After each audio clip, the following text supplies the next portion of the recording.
If you or somebody you love is suffering with erectile dysfunction or Peyronie's disease, send them this video. On the World Health Organization website, we learn that erectile dysfunction is a common medical problem affecting approximately 15% of men each year. In 1995, there were an estimated 150 million men worldwide suffering from this issue.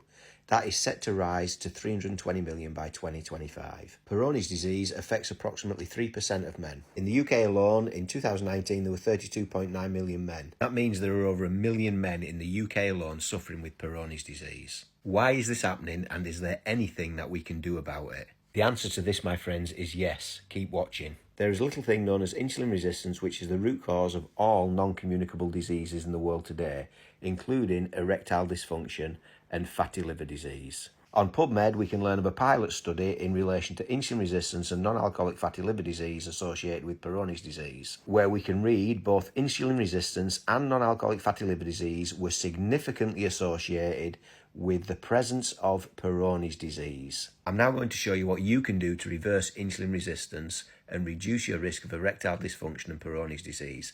I'm further going to show you evidence that it worked against one of my very close friends in relation to Peyronie's disease. There is a spectrum of insulin sensitivity, and some people are more insulin sensitive and some people are more insulin resistant. And if you ask an insulin sensitive person what's wrong with the rest of us, they may be tempted to say, well, they should just eat less and exercise more. What many people don't realise is that when you have insulin resistance, you are playing against a rigged deck. Insulin resistant people have more sugar cravings. They have more frequent hunger and often more intense hunger. They have brain fog, which makes it difficult to concentrate and focus on goals.